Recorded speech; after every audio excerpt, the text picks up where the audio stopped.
फिल्मी खबरची Jagran podcast. Stay tuned.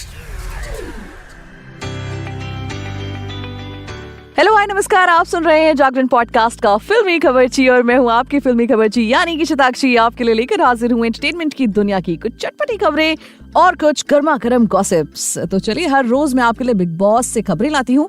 आज भी बिग बॉस की कुछ चटपटी खबरें आपके लिए लेकर आई हूं मैं बिग बॉस सीजन 17 के ग्रैंड फिनाले में। बस अब कुछ दिन बाकी रह गए हैं इस पूरे हफ्ते, जहां कंटेस्टेंट्स अपने गेम से दर्शकों के वोट को हासिल करने में कोई कोर कसर नहीं छोड़ रहे। तो वहीं दूसरी तरफ अब बिग बॉस के मेकर्स भी फिनाले वीक में ट्विस्ट पर ट्विस्ट ला रहे हैं। बीते हफ्ते लाइव वोटिंग और कम वोट्स के आधार पर आयशा खान और ईशा मालविया सलमान खान के शो से आउट हो गईं। तो वहीं अब आखिरी वीक में बिग बॉस ने अपना लास्ट टास्क खेला, जहां मेकर्स ने अपना ऐसा आखिरी दांव कंटेस्टेंट्स के आगे फेंका जिसने पूरा गेम उलट पुलट करके रख दिया। बिग बॉस सीजन 17 का ये लास्ट हफ्ता है। ऐसे में मेकर्स बहुत सारी कोशिश कर रहे हैं कि किसी भी तरह से दर्शक इस शो के अंत तक जुड़े रहें। मंगलवार यानी कि आज सलमान खान के सीजन का आखिरी एलिमिनेशन टास्क खेला जाएगा, जिसमें सभी 6 कंटेस्टेंट्स बिग बॉस के शो से एलिमिनेट होने के लिए नॉमिनेटेड हैं। हाल ही में बिग बॉस के घर की पल पल की खबर देने वाले द खबरी पेज ने अपने ट्विटर अकाउंट पर एलिमिनेशन टास्क का प्रोमो शेयर किया, जिसमें big boss midnight elimination task करवा रहे हैं और घर वालों को कहते हैं कि सीजन की शुरुआत में ही उन्होंने कंटेस्टेंट्स को ये बता दिया था कि इस बार का सीजन बायस्ड होने वाला है, जिसमें अब वो अपना आखिरी दांव खेल रहे हैं। इस टास्क में टॉप 6 कंटेस्टेंट्स को बिग बॉस ने एक चिट उठाने के लिए दी।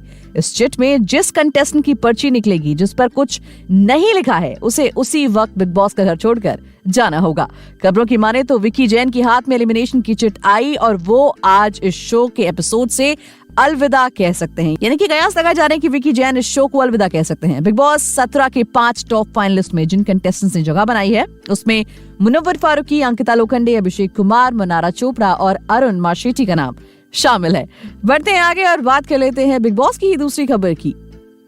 कुछ ही दिनों में ये शो खत्म होने वाला है। फिनाले राउंड के लिए मेकर्स को फाइनलिस्ट कंटेस्टेंट्स मिल चुके हैं। बिग बॉस 17 में अब मुकाबला टॉप 5 के बीच में है, जो मैं आपको ऑलरेडी बता चुकी हूँ। प्रेस ने सभी के साथ उनके बिहेवियर को लेकर सवाल किया था कुछ दिनों पहले ही। विक्की पर अंकिता को फॉर ग्रांटेड लेने और उनके साथ बदतमीजी से बात करने पर सवाल उठाया गया। मुनव्वर से मल्टीपल रिलेशन में रहते हुए लड़कियों को धोखा देने के बारे में क्वेश्चन किया गया। वहीं जब बारी मनारा की आई तो उनसे विक्की के साथ बॉन्डिंग को लेकर सवाल किया गया। यही नहीं, उनसे लड़ाई के दौरान सबके कैरेक्टर पर सवाल उठाने को लेकर भी सवाल किया गया। प्रेस मीट में मनारा ने जो जवाब दिया सो दिया। उसके बाद उनके आंसू रुकने का नाम नहीं ले रहे। मनारा से पूछा गया कि जब भी अंकिता और उनकी लड़ाई होती है तो दोनों एक दूसरे के कैरेक्टर पर क्यों चली जाती हैं। इस पर अंकिता कहती हैं कि मनारा किसी से भी लड़ाई होने पर बहुत गंदा बोलती हैं। प्रेस मीट के दौरान तीखे सवाल पूछे जाने के बाद मनारा के अरुण के सामने आंसू निकल आते हैं। वो कहती हैं उन्हें नहीं पता था कि विक्की के साथ उनकी बॉन्डिंग को लेकर अंकिता इतनी इनसिक्योर हैं। मनारा कहती हैं अगर वो अलग बैठती हैं तो वो भी ठीक नहीं, अगर वो साथ बैठती हैं तो भी प्रॉब्लम है। अगर ऐसा है तो उन्हें क्या करना चाहिए। मनारा घर जाने की जिद करती हैं। अब मनारा को रोता हुआ देख उनके फैंस उनके सपोर्ट में उतर आए हैं। एक यूजर ने सोशल मीडिया पर कमेंट लिखा, आपको पता नहीं है कि शो के बाहर आपको कितना प्यार मिल रहा है। तो वहीं दूसरे यूजर ने लिखा कि जब अंकिता के पास कोई कंटेंट नहीं रहता तो उसने ये नैरेटिव सेट कर दिया ताकि मनारा को बुरा दिखाया जा सके। मुझे यकीन है कि विक्की भी इस गेम का हिस्सा रहा होगा। अंकिता, आपको आपका कर्मा जरूर मिलेगा। अब लोग अंकिता पर बैकफायर कर रहे हैं। हम बढ़ते हैं अपनी अगली खबर की तरफ और बात कर लेते हैं सैफ अली खान की। बॉलीवुड एक्टर सैफ अली खान को लेकर सोमवार को एक बुरी खबर सामने आई थी, जो मैंने आपको सुनाई भी थी। एक्टर को चोट लगने के कारण मुंबई के कोकिलाबेन धीरूभाई अंबानी अस्पताल में भर्ती कराया गया था। ऑपरेशन थिएटर में सर्जरी होने के बाद अब एक्टर की हेल्थ अपडेट सामने आ गई है। सैफ अली खान को लेकर एक खबर आई थी कि उनके कंधे और घुटने की सर्जरी की जानी है। इसके लिए वो हॉस्पिटलाइज हुए थे। करीना कपूर भी उनके साथ ही थी। वहीं अब एक्टर की हेल्थ अपडेट सामने आ चुकी है। उन्होंने बताया कि ना ही उनके घुटने की सर्जरी हुई है और ना ही उनके पीठ की सर्जरी हुई है। वहीं जूम को दिए एक इंटरव्यू में सैफ ने कहा, मुझे ट्राइसेप पर चोट लगी थी। लंबे समय में से मुझे इसमें दर्द हो रहा था, कभी कम और कभी ज्यादा, लेकिन कभी कभी दर्द बर्दाश्त से बाहर हो जाता था। मैं सच में नहीं जानता था कि ये चोट कितनी गंभीर होगी। फिल्म दीवारा के लिए एक एक्शन सीक्वेंस करते हुए मैं बहुत बुरी तरह घायल हो गया था। तब तो मुझे पता नहीं चला। मैंने सब सोचा कि सब कुछ ठीक हो जाएगा। जैसे जैसे आगे काम चला, एक बार मैं वर्कआउट कर रहा था तो दर्द बढ़ गया, लेकिन बाद में ठीक हो गया, मगर फिर तेजी से दर्द शुरू हो गया। मैं कोई जोर लगाने वाला काम करता हूँ तो बहुत ज्यादा पेन होता है, इसलिए मैंने MRI करवाने के लिए सोचा। तो देखा जाए तो सैफ अभी थोड़े ठीक है, बट उनका इलाज जारी है। बता दें कि एक्टर इन दिनों फिल्म दीवारा के लिए शूट कर रहे हैं। उनकी ये मूवी जूनियर एनटीआर और जानवी कपूर के साथ होगी। हालांकि चोट लगने के बाद सैफ 1 महीने की छुट्टी पर हैं। तो उनके फैंस को मैं बता दूं कि सैफ अभी फिलहाल ठीक है, तो आपको बिल्कुल परेशान होने की जरूरत नहीं है। बढ़ते हैं आगे और बात कर लेते हैं बड़े मियां छोटे मियां के टीजर की। अक्षय कुमार फिल्म बड़े मियां छोटे मियां को लेकर खबरों में बने हुए हैं। हाल ही में उन्होंने फिल्म की रिलीज डेट का ऐलान कर दिया है। वहीं अब एक्टर एक और अपडेट लेकर आए हैं जो फैंस की बेसब्री को और बढ़ा देने वाली है। बड़े मियां छोटे मियां में अक्षय कुमार के साथ एक्शन स्टार टाइगर श्रॉफ भी शामिल है।